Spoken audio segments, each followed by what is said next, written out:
I'm Dr. Mitch Harlan, and welcome to the Truth Talks podcast.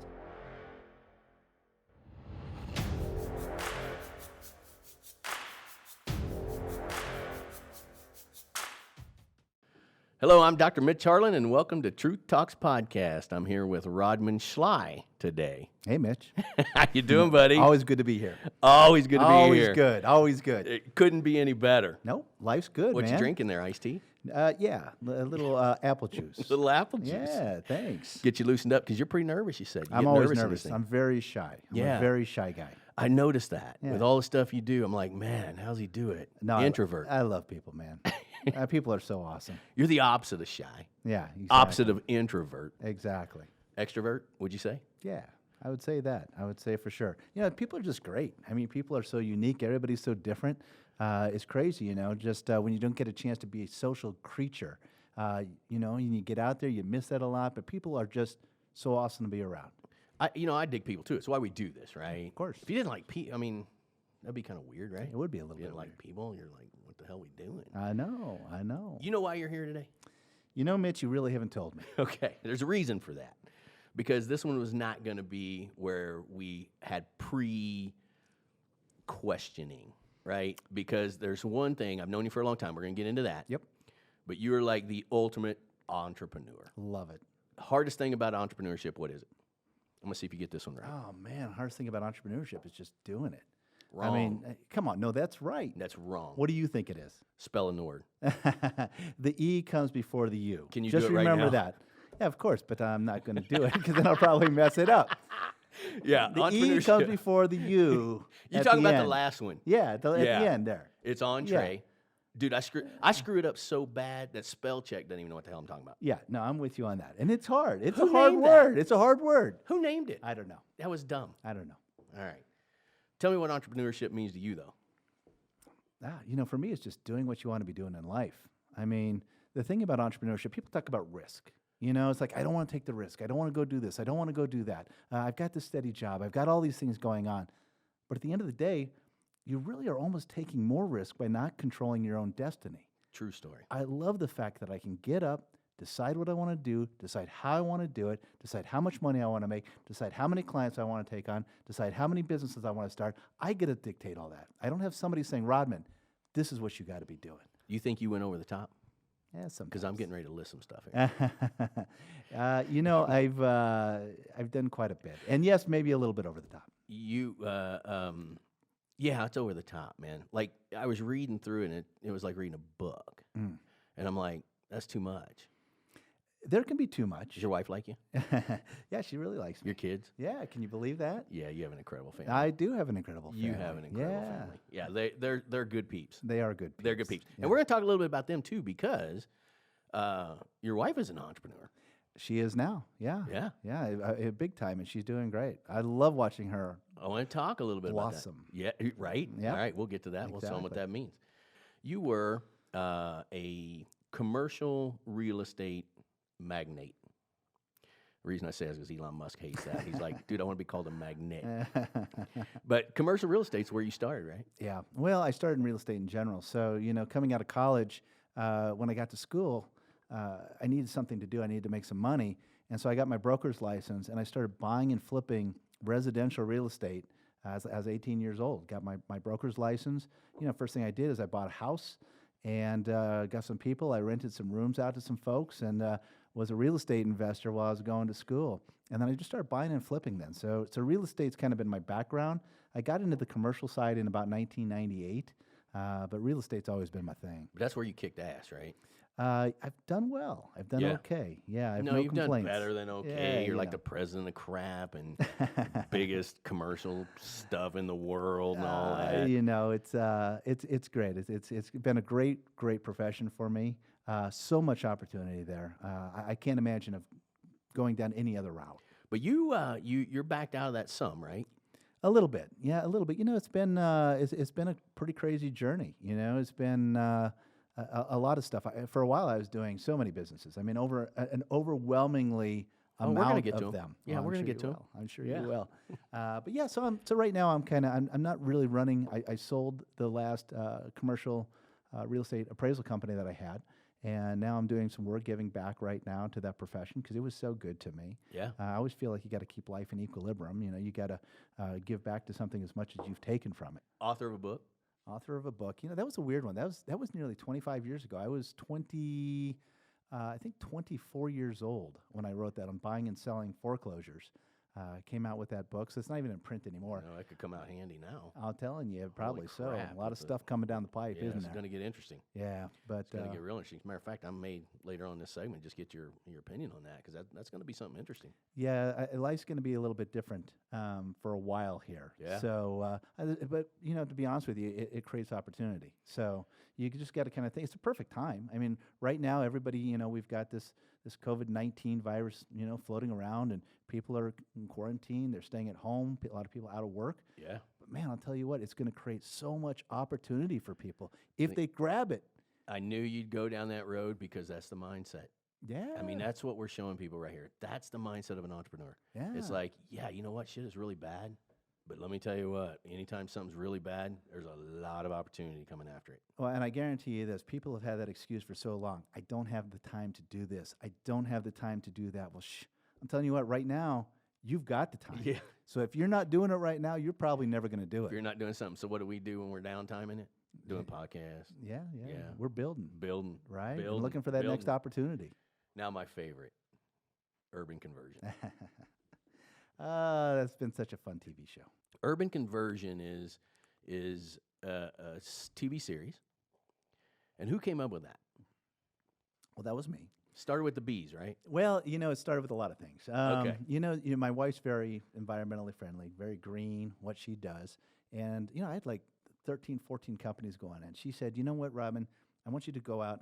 I know that you can make an impact because you've got such a big carbon footprint. You can show people how to change. You can show people how to be different. She goes, just go out and I want you to learn how to do some of these things. And so, yeah, the first Does thing she even know you? barely. No, she does. She does. Otherwise, she would never stay with me, for Christ's sake. Or maybe it's the other way around. I don't know. Either way. She wanted backyard bees. She wanted bees in the backyard. And I was like, babe, I don't know if that's a good idea. We got a hot tub sitting back there. I don't want to be swatting bees away while I'm taking the hot tub, the kids, yeah, all this stuff. And so she's like, well, just go learn about them. I said, well, this ought to be funny. So we took a film crew, and we went out and we learned how to tend to bees and raise backyard bees. And it was great. I loved it. So a couple things happened. We were, number one, able to educate people on how to do what I was learning how to do. And at the same time, I was able to learn it myself so we could put these bees into our backyard. Did you know this was a show? Well, it was funny enough where we said, man, we might have something here. So we put together a pilot on it, said, this is great. We sent it in, and we thought, well, we'll just see what happens. And we ultimately did get picked up. Our television show, well, you know, long story short, but you know, we did that episode, we submitted it, and then we got invited out to the White House to come and shoot in the White House garden with the White House chef at that time, who was Sam Cass. And so all of a sudden, here we are, having this one little pilot, and then we're shooting at the White House. I'm sitting there, and at that time, the Obamas are coming home in the middle of our shoot. Well, they did. We had to leave a couple of our crew at home. But it was great, you know. You're at the White House. We were freaking shooting a show at the White House. I'm sitting there, I'm watching, my kids are there, they're running around on the south lawn around that big fountain, and I'm thinking, what in the hell? You know, how did I get here? Next thing I know, you know, we're picked up nationally. We're airing on PBS. We're airing on the Create channel, and we air internationally. That people can watch it on Amazon Prime right now if they want. It's called Urban Conversion. And it's awesome. First 2 seasons are up. The third season's out right now, which revolves around this house and my wife's business more than anything. But that season 3 should be up there probably next year. And you had some stuff to do with the poker tour. Yeah, you know, it's crazy. We had another one of those things where I just had a friend call me up and say, hey, I've got this buddy who's got a poker tour. He's out of L.A., and it's national. They really want to get on TV. And for some reason, I became a TV expert at that point. Hey, this guy's got a show on TV, which, by the way, sometimes it's really good to be too dumb to know that you can't do something, right? We're going to swing this back around, though, because here's the deal. This doesn't just happen to normal people. Probably not. It doesn't. Probably not. I can tell you. Here's what happens. You meet a guy who's got a big network and who's not scared to take a chance and open to all opportunity. That's who you are, dude. That's why everything comes to you, Yeah. right? Because a lot of people will go and do things, but they don't all of a sudden do bees and all of a sudden have a show and then deal with the poker stuff and filming out there, Josh Blue's comedy show, big comedian, big dude, and here you are doing that. And I mean, it's all come to you. But I think that's the thing that we want to get across to a lot of people. Being an entrepreneur, sometimes people just say it. Yeah. A real entrepreneur is always looking for opportunity. Mm-hmm. Always. You're always open to it. I mean, Always open. You're always inviting it, right? Not to mention, when you're in that space, it's kind of like people come to you. People know that, hey, I want to do what he does, or I want to understand what he's doing. Yeah. I'm working with a guy right now who, of all things, he's doing our fences, right? And this guy kind of knows who I am as an entrepreneur, and he's like, Rodman, can I just bring my P&Ls over on Saturday? Can you just look at my P&Ls? I'm missing something. Can you help me figure it out? But that's my everyday life, whether it's the fence guy, whether it's the guy cleaning the pool, or whoever it might be, Right. Everybody wants to try to figure out, and I don't blame them. I would be that guy too, and I am that guy. You bet. And, I don't know everything. I love it when I run across a guy who's taking me to school and teaching me new things. And it's amazing, and an opportunity comes from that. Yeah, it's the craziest thing ever. So you, a little bit about your wife, Gina. Mm-hmm. What do you want to know? I know quite a bit about Gina. Yeah, she's great. But she does flower farming. Yeah, that's the thing. Is she's. Did that come from the show? Well, it didn't come directly from the show. So Okay. so my wife was in corporate America. She was doing a lot of sales, and she was doing extremely well. And then we had some kids, and she took some time off. Right. Very passionate about making sure our kids were being raised right, making sure that their education was good. She was so engrossed with what she was doing there. It was incredible. It was a beautiful thing. But got to the point where she's like, you know what? It's time for me. I've got this dream, right? Rodman, you've been out there. You've been chasing all these dreams. You've been doing all these business.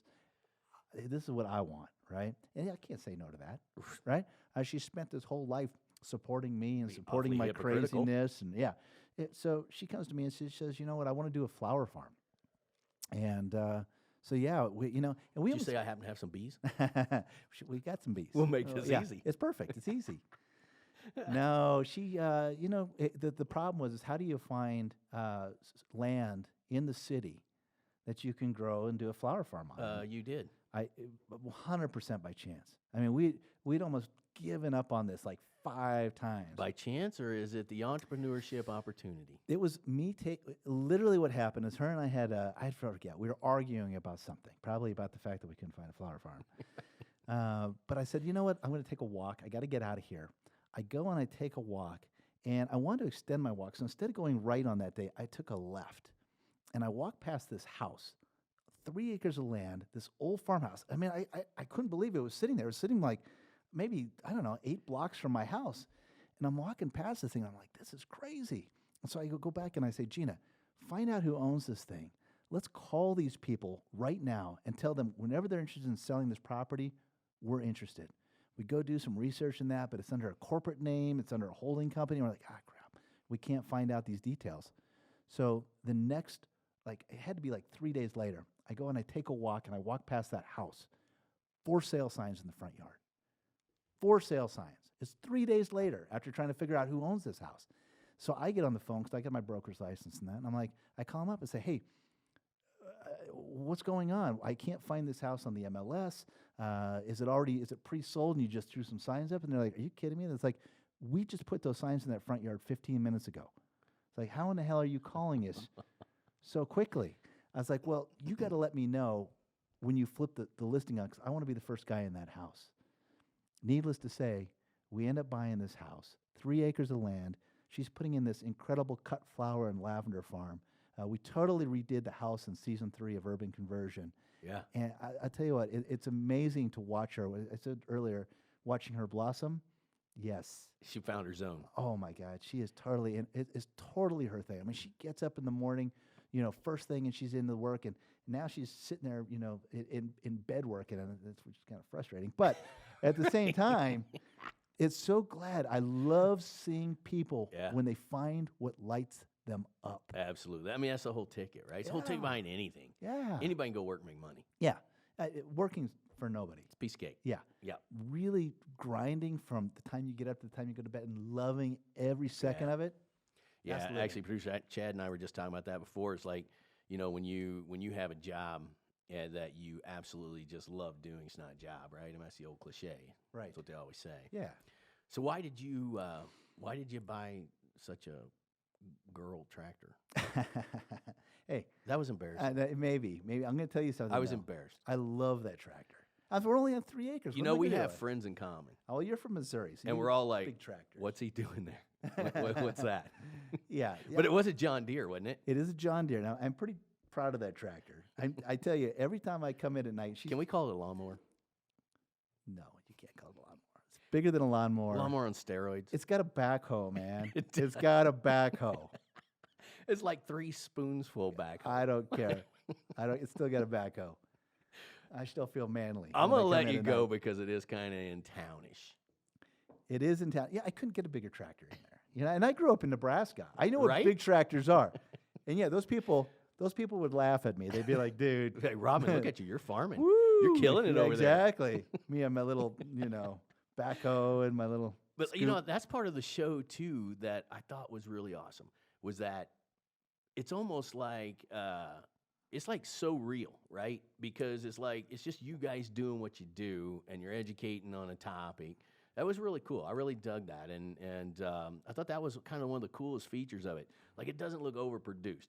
Doesn't look like one of those over crazy produced things. Well, authenticity is important to me, right? Right. And just in life, right? I mean, you're gonna always have critics in life. Anything you do, right? You're gonna have Every one of them. if you get 100 letters, 95% are gonna tell you how much they enjoy things, and 5% are gonna tell you just suck. Yeah. And they're gonna be the meanest people in the world. And usually that's not a reflection of you, though. That's a reflection of them. Do you read that stuff?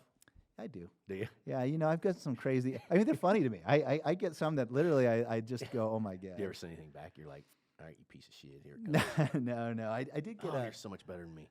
I can't do it. You know what? The thing is, I'll look and go. I'll be curious. I'll be like, well, I wonder what this person looks like or what they do, and I'll Google them or check them out and see who it is. And sometimes I'm going, oh well, that makes sense why they're so angry, and then I just delete and then move on. The worst one I got was a hobby farmer from Idaho who sent me a letter and said, listen, I just want you to know that I'm married with 2 kids, but your wife is so lucky. Wait a minute. And I was like, Your wife like, is so lucky? I was like, what in the heck? Like, What? Out of any of these letters that we could be getting, why do I have to have the closet hobby farmer from Idaho? Right? That's interesting. So anyway, I didn't write that one, by the way. That wasn't me. I didn't respond to that one. Okay, good.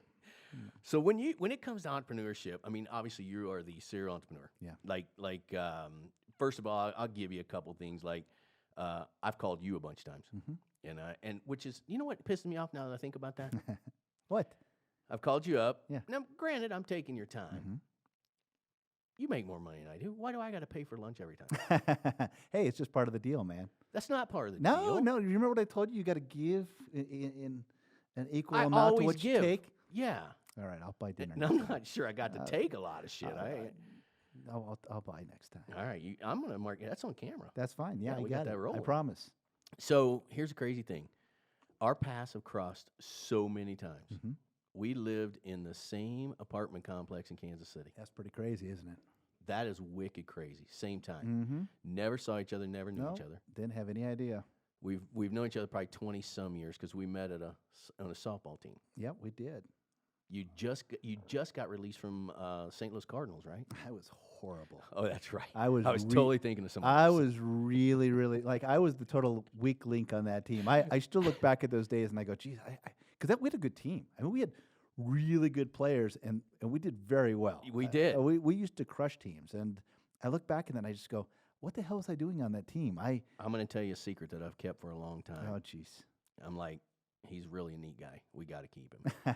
Every one of them voted you off the team but me. I never wanted to tell you that, but I'm sure my hockey team's like that right now. Like, That's why right, The hell you do we play keep? hockey. Yeah, why the hell do we keep this guy? I didn't grow up playing hockey, but there's ponds in Nebraska. no. Well, no, you don't play hockey if you're in Nebraska. That's If you're true. in Minnesota, you play hockey. we just didn't have any ice growing up, you know. Yeah. So I didn't learn to play hockey till I was 35. Yeah, but you love it, don't you? Oh God, it's such a good workout. Love that stuff. Yeah, it's amazing. It's a great sport. Yeah. No, I would dig it too. I enjoy skating, but I can't stop. And that's a problem. That's a real problem. in Well, no, there's hockey. boards. They'll stop you. Yeah, You will eventually stop. I guarantee You it. will at some Yeah, point. At some point, you will stop. We end up doing that, then time passes. Mhm. I get this crazy thing. I'm filming this documentary for this book series thing I'm doing. Yeah. And I hear about this 9-ball studio. 9-ball. Rodman Schley. What the hell? Wait a Yeah. minute. No, that's not what he Yeah. does. So we end up hooking up doing that. Again, another path, man. That was years after playing softball. Yeah, for sure. That's just some crazy shit how much time our paths have changed. And how many phone calls we had like, all right, when are we just going to team up? Because, it's the universe is telling us to do it. Yeah. Yeah, but I don't farm. So that's not happening. Right, yeah. What are we going to end I up don't doing either. together? Who knows? I mean, Well, I'm getting old. well, I'm getting old too. But we're doing this. We are doing We this. are doing this. Number This one. is coming around. And that's the thing about life. It's kind of like when the right thing presents itself, you'll know it, Yeah. right? It comes to you. So many people try to force the wrong thing, and that's a problem. You know when things are going right and things are going well, and when things are just a natural, right? I'm watching again my wife with the farming. It's kind of like, man, she is just killing it. The following that she's getting, and the people nationally. She was just selected as the #1 upcoming flower farmer in the United States. It's just Isn't that like crazy? everything is just falling into place, and you go, man, that's when you know your purpose is aligned with your actual passion. It's a lot of truth. A lot of truth to that, man. And that whole entrepreneurship, it is truly, I think, about finding your passion. Because I get people that'll call me and they'll say, hey, you know what, I know you do a lot of things. And I had this lady who called me and she's like, hey, I know you're doing a podcast. I'd like to be on your podcast. And I'm sitting there going, I get it, because all about entrepreneurship or anything like that is based on your networking, right? I've already called you, and I know you have your own podcast. We'll talk about that. But on our podcast, who do? I reach out to you again. I reach out to good old Rodman, and I'm like, hey, buddy, got some names I need you to hook me up with, right? That's that entrepreneurship. The bigger your network, the more opportunity you get to bring people into whatever it is you're doing. But here's the thing that gets me sometimes. She... a year before that, she was selling the world's greatest product. And then that product goes away, and now she's got the newest world's greatest product. And, a lot of times when I see that, it goes back to what you and I have always talked about, that authenticity. And authenticity is not about how much of a product you can sell. Anybody can get rich selling anything they want. 100%. But it will come back. It always comes back, and next thing you know, you're no longer rich, and you're no longer happy, you're no longer satisfied. And I think some people misconstrue what entrepreneurship is. To me, it's about finding that passion and what you love, and then letting all that energy come to you. Do you agree with that or not? 100%. And matter of fact, if you look at it, we talked a little bit about those times where I had just too much going on. I think I had like 13, 14 companies at one time. Yeah. I was working my fingers to the bone.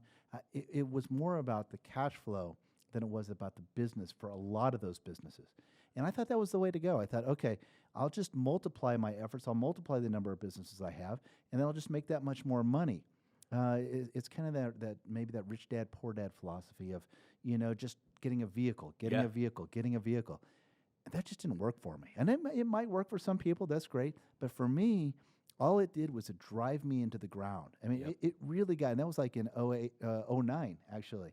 That's kind of when I came to my revelation about what it was doing to me personally and how it was affecting me. I felt the same way. Yeah. I felt the same way. It was like, man, I'm just, you get on paper. And of course, the IRS loves you because they're like, man, that's a big number. Yep.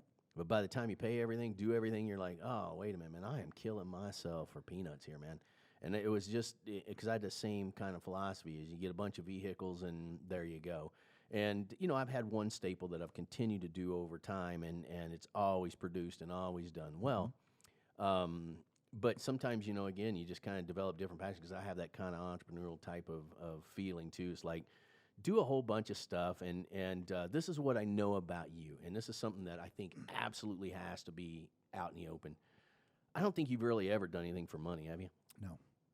No, I'm just not a money guy. I mean, I love it. Right. I'm not gonna, It's good. Who doesn't? Who doesn't like to have that security and Right. that wealth and such? But that's not the first thing that comes into my mind when I'm looking at an opportunity. I think that's why you have it.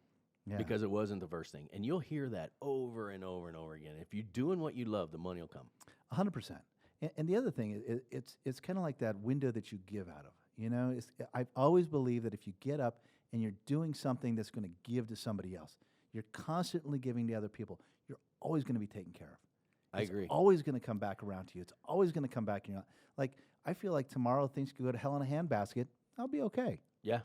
I'm not, I'm not worried about It almost scares me with you because next thing I know, you'll be like, hey, dude, I'm starting to build airplanes. it. What the hell? You don't know shit about airplanes. No, be more worried if I come to you and say, hey, Mitch, I'm moving in. Yeah, so true. You better take me. Not happening, dude. I can't take you. We got a garage. We can do that. No, it is. It's the same philosophy, Yeah. right? It's like you take a guy like yourself, you get chopped at the knees on something. It's like you're like them frogs, right? Next thing you know, man, a couple days later, there they are. They got their damn legs again. Yeah. And that's called exoplasmic flow, by the way. You probably didn't know that. No, I had no idea. No, see, we're educating everybody. No idea. The thing about it is, though, you talk about getting chopped at the knees. If you're not getting chopped at the knees in life, you're not taking enough risks, right? True story. To me, you got to be out and figuring it out. You got to be taking chances. So many people are just too afraid to even take the chance. They'll sit there and they'll debate. They'll tell you every reason why I can't do this, or I can't do that, or I shouldn't do this, or I should. They'll give you every reason why they shouldn't, but it's because they're afraid of failure, right? They're afraid of failing, but they look at the failure, and if they're really smart, they would understand that's how you learn. Right. And I still remember somebody came up to me at one time and go, Rodman, how is it that you are just successful at everything you do? I was like, are you shitting me? I was like, are you kidding me? It's like, I fail more than I succeed, but boy, when I succeed, I knock it out of the park. Right. And then the stuff that I failed at, man, I learned a lot. Yeah, well, that's what you're supposed to do, right? 100%. That's why we do Truth Talks, because we want people to tell their story, and then people learn from that, right? 100%. So it kind of fast forwards you. You don't have to actually screw everything up yourself. You can let somebody else do it and kind of learn from it. Yeah, exactly. Yeah, I mean, it's like, it's the total thing. But when you talk about, because here's what somebody, if I was looking at you and knowing all you've accomplished and all the big stuff that you've done, here's what I might say. I might say, dude, you're full of shit, because when you got a lot of money, how big a risk are you taking? But you didn't have always a lot of money. No. Matter of fact, we grew up with almost no money. Yeah. I mean, when I grew up, I remember, living with my dad. My parents were separated at that time, and we were living in this apartment. And the only way that we were eating dinner at night is, my dad was my high school principal, and the cooks in the cafeteria would take like the leftover goulash and send it home with my dad at night so we could eat. We had nothing. Yeah. And that's just kind of how it was, and that's how we grew up. So, everything that I have, I've earned. Yeah. And I appreciate it so much more because I've earned it. But people would say that because when they see what you've done, they're like, okay, this is another dude's got money telling us how to take a risk, right? No, that's okay. I think it's hugely important, though, to know that, the initial risk, it was a big one. Yeah. Well, number one, in anything you do in life, people don't really know who you are. True story. Right? I mean, you get up and you meet so many people, and I would say a handful of people probably know who the hell I really am, right? Yeah.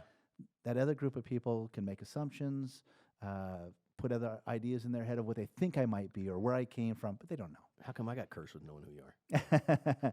Yeah, I've never told anyone, though. Just because you let me play first base, man. Never told anybody your shit. All right, we got to go to this because this is always a funny story that I can totally remember. Tell me about this, what was that, palm reader, tarot card shit? Yeah. Well, so going back, it's that meltdown I had in like 08, 09. It was 09. It was 09 because literally, here's the thing, so I was helping with this, I owned a part of a chain of pizza restaurants, right? Right. Good pizza, too, by the way. Oh, it is really good pizza. Damn It's good still good pizza, right? Yeah. But the thing about it is I would, I was an owner of the franchise, but I would always get sucked into doing a lot of the work, and that's not why I was in that thing, right?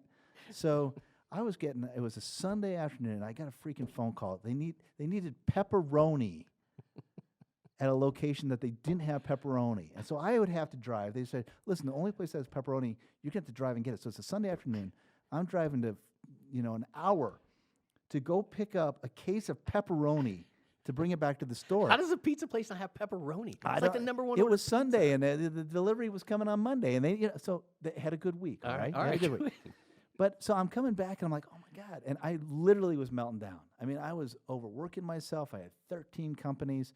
So many people were depending on me to do so much. And so, And you're getting pepperoni. oh my God, I was getting pepperoni on a Sunday. And so I go to bed this night. It's the weirdest thing ever, right? And I have this, and I don't know if it's a dream, an out-of-body experience. I don't know what the hell it was, but there's this thing floating over me, and it's just saying the number 9 to me all night. It's like 9, 9. Were you drinking? 9. No, I should have been. Okay. I was just having a breakdown, right? And so I get up the next morning. I tell my wife, I'm like, I say, I have this weird dream. This person came to me. It's the number 9. It was all night long. And so I kind of Googled, you go see what it means. What's the experience? So, Yeah. so in the dream world, they're like, well, the number 9 is one of two things. If you look at it biblically, it's the end. It's the last chapter. It's death. Damn, I'm 9/1969, dude. I'm 69 too. So then the other one, spiritually, it means rebirth, right? So I'm like, okay. I like that better. It's going to be one or the other. So I told my wife, I was like, I just got to get out of town. I'm not going to tell anybody but you where I'm going because all these people are depending on me for way too much. I just need to unwind, get my mind back.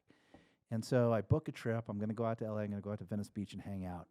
And I book my trip, and I give it to my wife, and she looks at it. She's like, what? You're going to be gone for 9 days? I'm like, oh, well, that's kind of weird, right? And then That wasn't planned. no, it wasn't planned. And then my brother-in-law calls me and he goes, hey, you're going to be in Venice on 9/9/09, right? I was like, ooh, that is kind of weird, right? So then I'm thinking, well, man, am I going out there to die? That's what it And, sounds and like. my wife's sitting there. My wife's going, man. She's like, I don't know if I want you to go. This is it. She's like, you better stay. I was like, Were you having chest tightness? or I got to anything? go. Yeah, I was like, oh my God. But so I go out there, and I still remember this. I'm sitting on this rooftop deck on 9/9/09 at 9 o'clock. And I look over, and there's this like I don't know, what are they called? Like a psychic. Yeah, It's yeah. right across the street. It's like those what you see all the time with the glowing Yeah, got neon the hand hand in in the there, yeah. window, And I'm like, I don't know. I just feel like I'm supposed to walk over there. Never been to one. Don't believe in psychics. Don't believe in any of that stuff. I'm like, But you're going. But I'm going over there, right? So I walk across the street. I knock on the door, and this lady opens it up. And I was like, when I go in there, I'm not going to tell her anything. I'm not going to give her anything to play off of, because I'm already kind of like, I don't believe it. And that's it. But don't you think she already knew it was Rodman Schley that's walking in the door? She's like, I know that guy. No, she's probably like, who in the hell is this coming at 9 o'clock at night, knocking on my door? What was she dressed like? I don't even remember. I have a She didn't like have on one of them like a- tiara like things a and all gypsy that. hat Yeah. and everything. She had No, that I don't shit know. on? Let's just say yes. Okay. Because Yeah, that makes the story good. better, right? But the woman, so I come in, I sit down, and the woman looks at me. Well, was she like weird or anything? Like No, when you sit down, were you no, like, no. oh, geez. Not weird. She just had me sit down, and I sat. I didn't say a word. Like literally did not say a word. This woman went on to blow me away. I mean, to the point of, she was saying the first thing that she said to me, and she goes, you own a lot of businesses. She goes, and your primary business is real estate related. I was just like, holy shit, right? I mean, how in the world? Number one, Dude, you reek of realtor, though. You really do. No, I don't know. Fancy shoes, Maybe. Okay, fresh well, shirts. maybe. She had that or car dealer. I mean, where was she going with it? Well, she started talking about everything. She started talking about my mom's cancer, and my mom just got into remission, and Yeah. or came, she just went into remission, and she goes, well, your mother. She said my mother's just gone. Said exactly what was the case with my mother's cancer, right? Crazy? And she goes into all this stuff, and down to the point where, at one point she said, "Did you say the name Gus to me?" I was like, "No," because I hadn't said nothing. And Gus is my father-in-law. She goes, "Well, Gus has a son, Nick, which is my brother-in-law."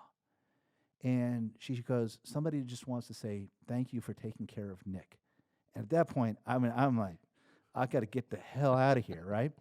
But she told me, she said, if you don't change what you're doing, if you don't change how you're doing it and start to bring a creative outlet into your life, you're going to kill yourself.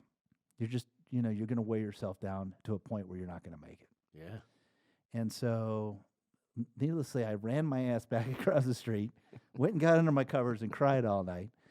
But, it was one of those things where it was a revelation of, okay, here's somebody who in a million years I would have said no way. Yeah. But I called my wife and I said, I just cannot believe, and there was a whole slew of other things that were not coincidence. They weren't general things. I know, sometimes that's crazy. So specific, right? But I kind of felt like, maybe I was sent out there to hear the message. Yeah, right? And came back. I changed some things. Yeah, right now I've got one company. Yeah. I've liquidated. I've sold. Done very well. Yeah, you didn't give them away though. No, I didn't give them No, away. you sold them. I had some good acquisitions, right. and I'm pretty excited about let's that. not pretend like you were out there like, oh man, I'm gonna liquidate this shit and just give it away. No, you sold it all. I sold it all. I did. I'm happy. Brought that killer tractor. Yeah, exactly. My lawnmower. Did you even have to buy that? I did. I had to buy that one. Because when you built that house, that was all of urban conversion. Yeah. So, we did have a lot of good sponsors on the show that provided a lot of the stuff that we did in the house. So, I mean, a lot of your house is like wicked green, right? Oh, yeah. No, we're in the process of being a LEED Platinum certified home. So, I mean, literally our house, our walls are bulletproof. Yeah. They're thick, and the insulation value is incredible on them. We spend a lot of time and a lot of love in that house. Yeah, it's an awesome house. Yeah, I love it. Yeah, that's a great piece of property. Yeah. Yeah, the whole party out there with the band and the food trucks, that was all good. And the rainstorm. In the rainstorm, Yeah, that it was was good. good. Then we retreated in, drank whiskey. That was perfect. Pappy. Yeah, Pappy. It was Love the good. That was Pappy. a good time. Yeah. Yeah. So anyway, that was the You whole remember that experience. night? Oh, barely. Okay, good. Barely. That was a I had to great let night. myself out. Again, I just love being surrounded by people. I've just been blessed in life to have so many good people just around me and always coming in Dude, and out it's of my totally life. you. Well, Totally you. maybe, but I'm lucky. I really appreciate those blessings. Yeah, lucky, but you welcome it. Mm. And I think, when you talk about a show on entrepreneurism, I think, here's the thing. Here's the thing I don't like. Maybe don't like's a strong word. If you want to go get motivated and hear the top 10 reasons of being an entrepreneur and whatever else, I think you take that back and you're like, that's, I learned some things. I got a little bit motivated. But the way you do entrepreneurship is through love, through connection, through networks, through doing the right thing, being authentic. That to me is entrepreneurship. That's what keeps these things coming back around for you all of the time. And I think, a lot of times people get into this they take entrepreneurship as a business type strategy, and I don't think that works. Well, I tell everybody I'm the worst salesman You are. in the world. And that's the thing. I'm all about the relationship. Everything that I've ever built has been about the relationship, building it around people, building it around trust, building it around people wanting to do business with me. But if you put me in a sales position, I'm horrible. Yeah. I'm horrible. Yeah, it's just not, no. You have this magnetism to you that people want to do it. And I think you abuse that by making them buy you lunch all the time. It kind of pisses me off now that I think about it. That was like 3 times. I miss that place down there. That was a neat place. I know. It's You sold that building though? Yeah, I still go down there though. We've one of the companies that acquired that company still has us in that building, so I still do some stuff for them. Yeah, that was a neat little place. I love it. Edgewater, right? Mm-hmm. Yeah, that was a cool joint. Yeah. So you ended up getting to this point now. Now what charges you? Well, there's a lot of things that charge me. One of the things is it's kind of like I think there's 3 phases in life, right? I think when you get up and when you first start, you're new, you're learning, you're experiencing, you're coming out of college, you're trying to figure it out, and you don't know who the hell you are when you're 20 to 30, right? I thought I was way smarter than, I thought I was way smarter than I really was, right? But at the same time, I really didn't know what or why or what I was doing. And you learn, you grow, you take that path. Then when you get, maybe in your 30s, and everybody's got different growth patterns, they might hit it in a different stride or a different age, but you kind of figure it out. You lock it and go, oh shit, okay, that's how this works. Yeah. Then you start going down that path. You start doing, you start experiencing, you start using your knowledge, you start really working what you've learned. Now you seem to be a doer versus a reader. Well, I enjoy reading, and But I mean, you seem like you jump in. Well, I all jump the way in. I do jump all the way in, and, Yeah. and that was and that's part of the learning process, right? You never check the water temp. No, I mean, why? All in. Why? And you got to love what you're doing, right? Yeah. So, but anyway, you get to the point where you get to that phase 3, right? Where phase 3 is like, I've done so much. Now it's time to take all that knowledge, take all those things you've learned, pass it back down to those people in phase 1 Yeah. who are just trying to figure it out, right? And I'm kind of like, I've kind of coming out of phase 2 and I'm going into phase 3 a little bit. It's like, man, it's time to take all this stuff and then push it back down. What's next for you? What is next for me? I don't know. Find out tomorrow. No, It's part of being an entrepreneur. I kind of think that's what it is. I kind of think it's taking all this stuff, it's doing these podcasts. It's going back and how can I teach? How can I take all this information, which is incredible, Yeah. and just give it to people? Am I going to just get on your give it back. podcast? I don't know, maybe. Just joking. Slim chance in hell. I'd Tell me about your podcast. What are you doing? I'd love to have you. So it's going to be a new podcast. It's the Evolution Revolution is what Yeah. I'm calling it. So if you think about all the stuff when you were 20, 25 years old, 30 years old, whatever, learning. Man, we didn't have all this stuff. We didn't have the internet. Yeah. We didn't have all this stuff where you could learn exponentially, right? So Yeah. what do I want to do?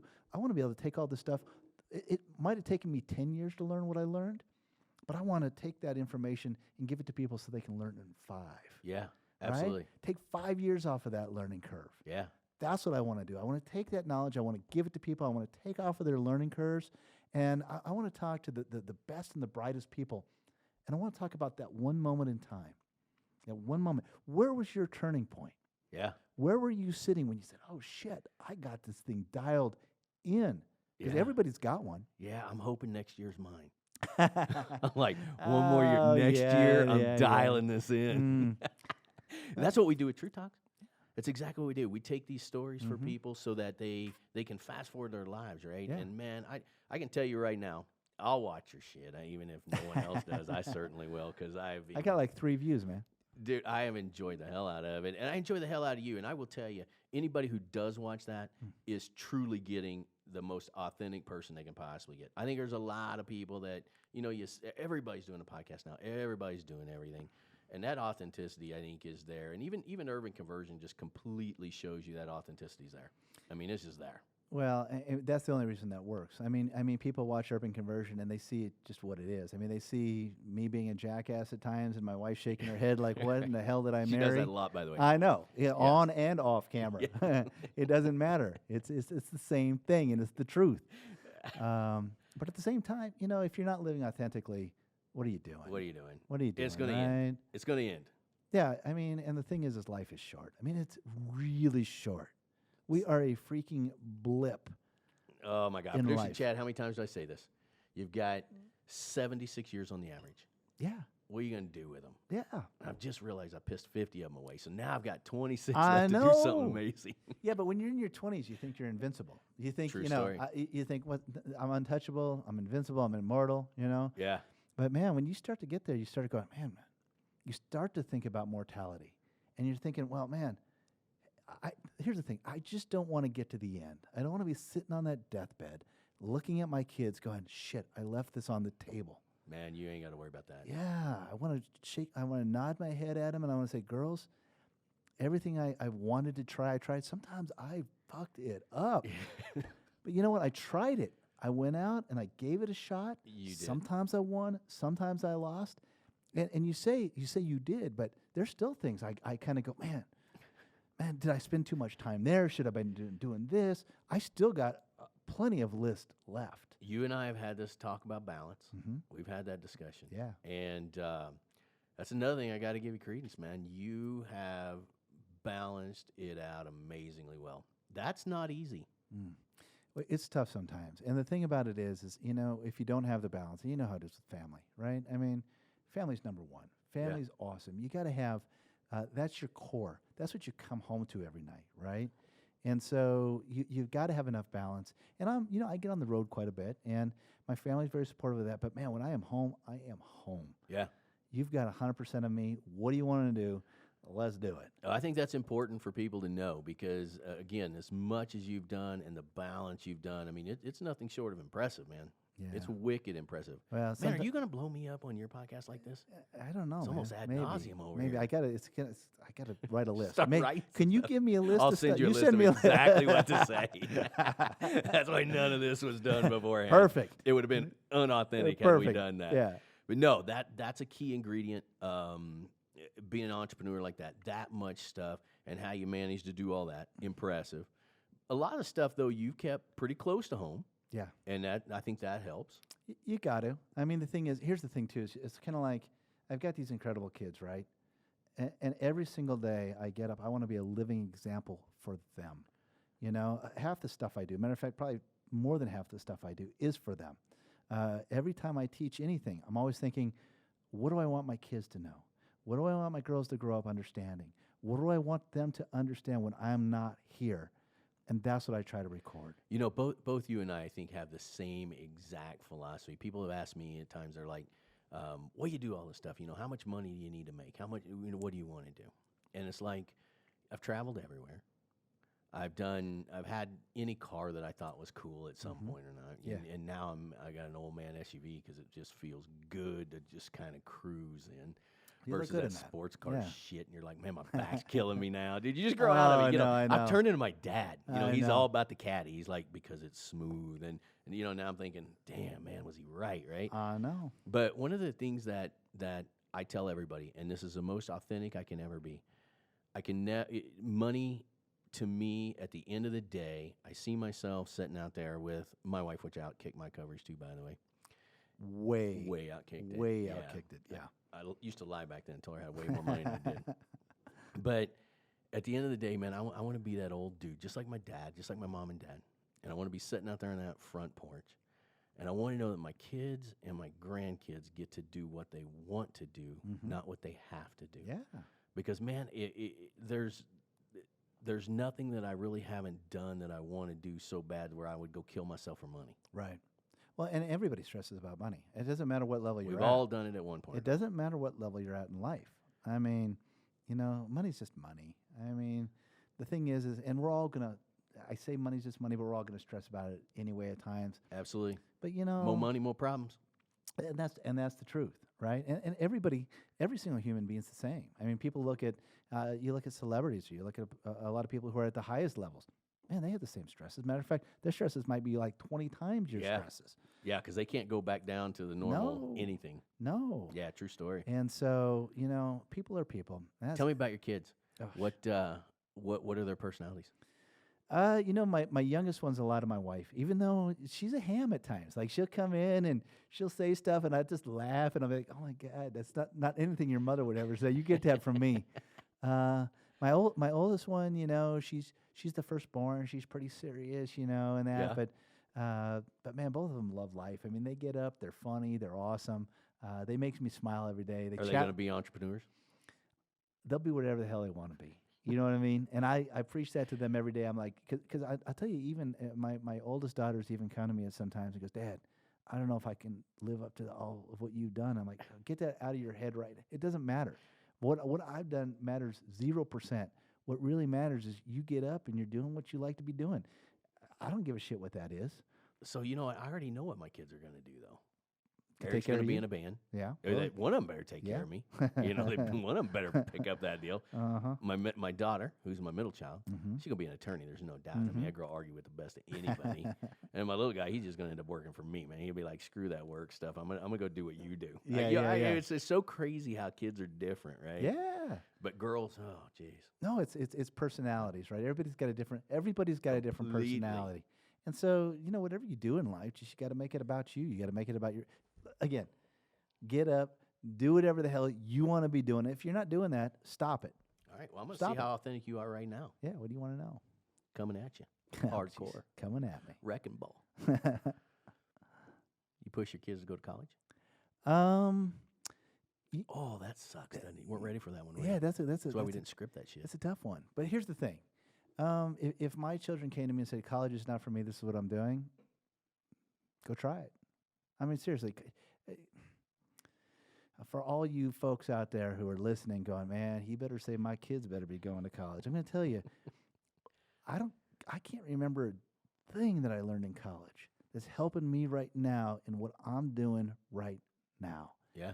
And my nephew, 18 years old, graduated valedictorian of his class of like 500 people in right outside of Kansas City, Missouri, right? Could have went anywhere he wanted, free, smart as hell. He's like, you know what? I'm not going to go to college. 18 years old, says, I'm going to go get my broker's license. I'm going to go do this real estate thing. And he'll be successful as hell. Well, he's smart as can be, right? And yeah, he's going to go do what he wants to be doing, and he's going to be successful at it. And I've watched him. He's come out. He's wanted to intern for me, so I brought him out a little bit, and I've watched him sit there and do the work. Yeah. Right? He's watching you the whole time. But he's doing the damn work. So many people want the success without doing the work, right? This kid's 18 years old and understands right out of the gates that, okay, I could be smart, I could be whatever, but if I'm not doing the work, I'm not going to be successful. And he's in there doing the work. So coming back to your question. I was just going to tell everybody, that's what entrepreneurs do. So you totally changed the question. You were dodging that like a dodgeball tournament. But if my kids come back to me and they say, Dad, I don't think I want to go to college, and they say, this is what my passion is, this is where my heart lies, I'll be like, well, let's go where your heart lies. All in. And then guess what? If then it comes back, you go, well, maybe I'll go back and try that college thing. Fine, too. Dude, you can always do it, right? Right. That's what I tell my kids. I think we were in that generation where you went to college. Yeah. You did, and then you get out and you do that, and then you end up miserable, and then you're like, hey, I'm going to try this entrepreneurship. You still can't spell it, but I'm going to try it. And then you go do these things, and all of a sudden you find that passion, right? But a lot of us found that passion, I think, later in life. Well, I knew I was going to be an entrepreneur when I was 12 years old, man. I mean, there's no doubt. We had no money, right? So my dad had, in the summer I was working. And so, I'm in the hills of Nebraska, and my dad's like going, okay. He's like, you're going to go work for this company where you walk these sand hills out in rural Nebraska. And there's this thing called a thistle. And it's a noxious weed. Goat head, right? Well, it's got this red flower on top of it. Maybe that's not the goat head. I don't know. Because I've hunted in Nebraska, and they freaking are hurt. Like, they'll pop your damn tire, dude.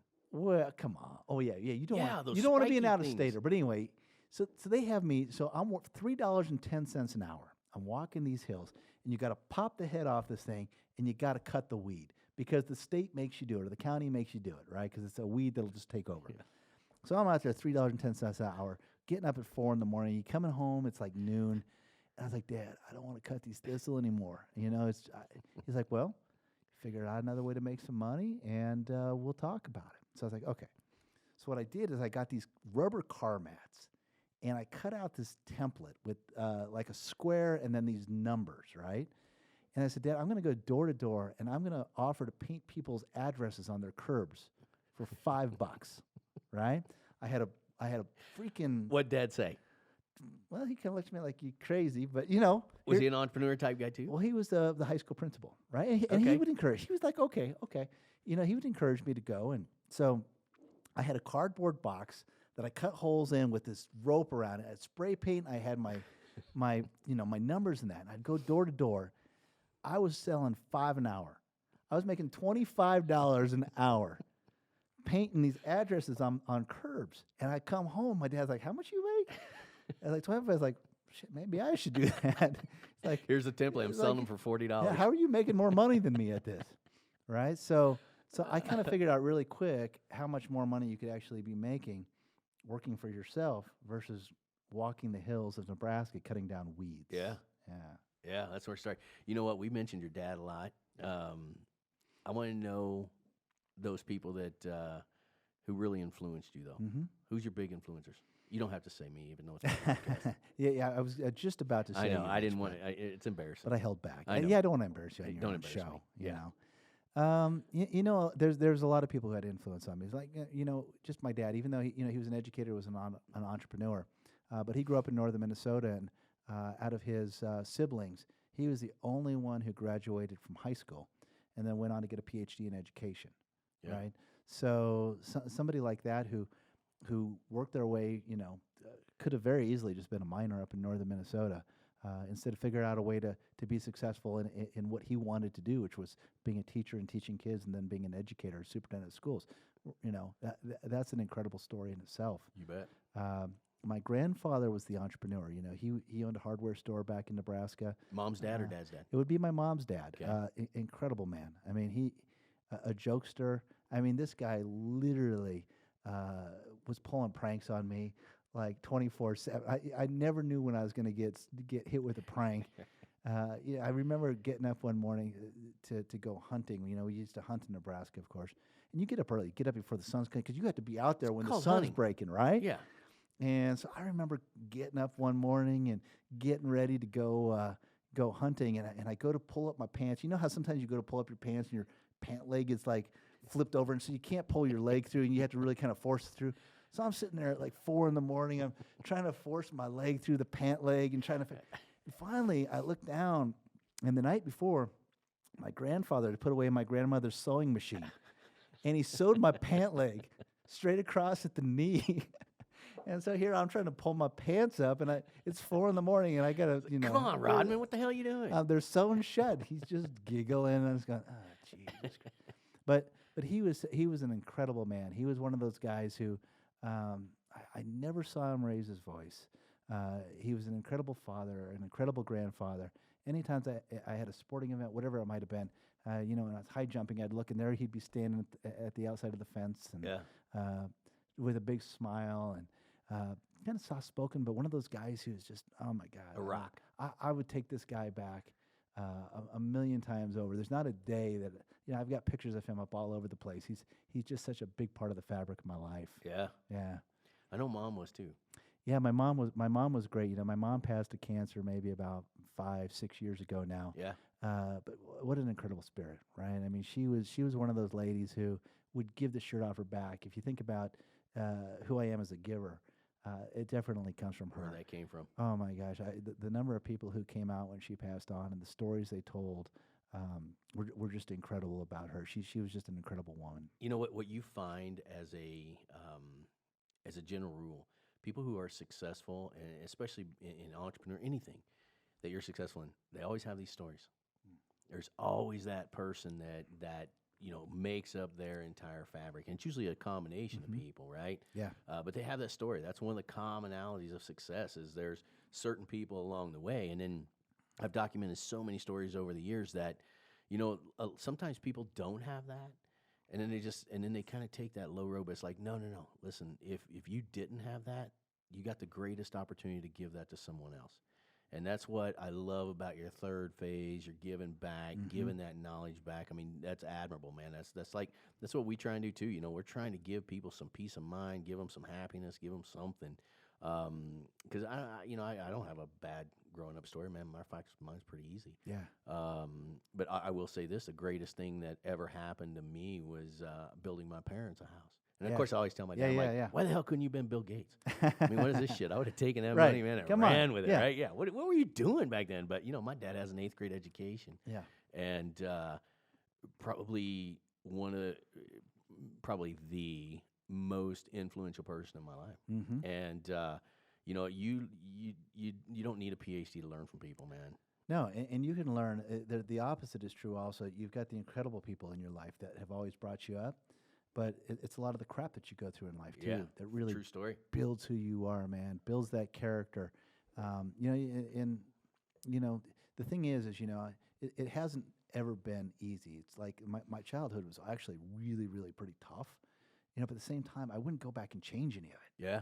Because, man, I sit here right Part now. of the fabric. I get up, and I was talking to my kids today, and they're talking about how I met my wife and how she had come to this social gathering, a party I had at my house, and my kids were talking about that, and I was like, I looked at my youngest and said, you know what? You'd be really glad that your mother came to my house that night, because you would not be sitting right here in this kitchen right now. So, how did you meet Gina? At a party. You threw the party. I remember this story. Oh, yeah. No, Gina came, and you've met Gina. I know her enough to know she's just a phenomenal woman, right? Yeah. But sometimes those don't make sense. She came, she's a little bit younger than me. I think she's about 10 years younger than me, all right? But she came to a social gathering at my house, and when she came into town, she was engaged. She was an engaged woman, and she came with a friend of mine, and I remember meeting her, and I said, "Oh, you're engaged. That's fantastic." That's not what you said. You said you are hot. No, I didn't say that. I said, I said, congratulations. Then I said, So much for authenticity on I this damn asked her, podcast. I said, have you set a date yet? And she's like, no, no date yet. I was like, oh, great. I have some time to steal you away then. Of course, she was like, asshole. Did she fall for that shit? You know, Obviously. No, she literally turned around. She's like, asshole. But 6 months later, we're dating, and then a year later, I think we're married. So, It's an awesome story. yeah, she was perfect for me. Yeah. Yeah. No, she is. And you know, that's the other part of entrepreneurship. If you don't have that person Mm-hmm. that supports every crazy freaking ass idea you have, it's not gonna work. Yeah. It's not gonna work. No, I agree. And you know, Either one, the relationship or the business. You've got to have that trust in one another, and it's tough. It can be tough sometimes, you know, because like we said We've earlier, all been there. there's failure that comes with this. There's no getting around failure as an entrepreneur. No getting around it. True story. So if you want to be married to an entrepreneur and you think that he's going to be successful all the time, and you're not going to have to, to lift him up at times, you're wrong. You shouldn't be with that person. True story. And I guarantee you talk to every single entrepreneur, and they'll tell you that story of when they were sitting in their apartment or they were sitting in their whatever. They're sitting in their car and they're saying, man, they might have been at their end. Yeah. But that was a turning point. Or then they found that success. They found that next place. They stayed the course, and then they made it happen. If you're with a person who's with you when you're at your lowest and when you're at your highest, keep that person, man. Yeah, true story. Keep I mean, that. I can vouch for that. I mean, I know my wife, she rolls her eyes a lot. Well, she's got good reason. She's got damn good reason. She rolls her eyes like, you're doing what? Mm-hmm. And you know what? My wife is, she is a mom, period. That's where she is. That's her And she kills it. wheelhouse. No, she kills it. it. Yeah. Her dad, you know, stable dude, Mhm. worked the 9 to 5 Mhm. thing. His you know, her mom was actually the entrepreneur. She was a hairdresser, and let me tell you, she's 70 some now, still killing it. As a matter of fact, this lady worked her fingers to bone. She ended up retiring very wealthy. I Yeah. mean, they've done extremely well on hair. Let Mhm. me tell you, and. But that was a big curve for my wife because I was always that stable guy. I always Yep. brought home, you know, we had made a good living, and then all of a sudden I'm like, yeah, by the way, I'm gonna start putting all this book stuff out, and then I'm gonna do all this stuff, and it was tough, Yeah. dude. It was a no bullshit deal, and we had two different personalities. It Mhm. took a little bit of time for us to kind of figure that out a little bit, and luckily, unlike you, I'm not stubborn, but Oh shit. yeah, so it worked out, but still to this day, you know, that's what I think Yeah. people need to get is listen, man, it's a team effort, and if you marry or date an entrepreneur, I can't spell it, can't even say the damn word. EUR. If you date one or marry one, shit gets real. Yeah. I mean, they've got to have, number one, personalities are personalities, right? I mean, so either if you're an entrepreneur and you're married to somebody who is a very corporate America type person, and they think that you should get up, you should be at work at 9, you should be home at 5, and man, you marry something else, it's got to be a tough go. I mean, you got to make adjustments because that person's and they're not going to change. That personality's not going to change. No. You're not changing me. No. Well, you couldn't change me when I was 20. You're not changing me. Sure as hell not changing me when you're 50, right? I mean, so you really got to find that person who can get up and look you in the eyes and go, "Oh God, man!" It's like, you really effed that one up, hon? But I know you're going to nail the next one. Yeah, And I go know for you're it. going to get the next one. And there's so much truth to that success. I mean, that is a huge part of anyone's success is that support group. For sure. Support group. Well, buddy, I tell you what, I knew it'd be fun having you on. Yeah. It's always This has been great. I knew it was going to be great. I might have you on mine. I doubt it. If you're paying for lunch, Absolute you're on. bullshit. Right? See, that's probably it. I'd be like, dude, I'll have you on my podcast, but you got to buy lunch. Exactly. Hey, can I put a horse on your property? No. Okay. No horses. All My Figured you we've might got say bees, that. we got chickens. My Can't ride a wife's talked chicken. about goats. I'm like, no. Even the chickens. Hot goat yoga. The chickens keep going under the fence to my neighbors. My neighbors keep knocking on the door. You know, like, hey, get your chickens out of my planting beds. Do you get eggs? Yeah, we get a lot of eggs. Have you And started and it's selling them? great in quarantine. No, we're not selling them now because we're in quarantine, man. Food's a valuable point. commodity right now. Are you going to have a chicken egg business? Probably not. Probably not. If she wants to do it, she can We're do gonna it. we're gonna walk into King Soopers and see No. Rodman egg, No. whatever they call that shit. No. If my wife wants to do it, she can do it.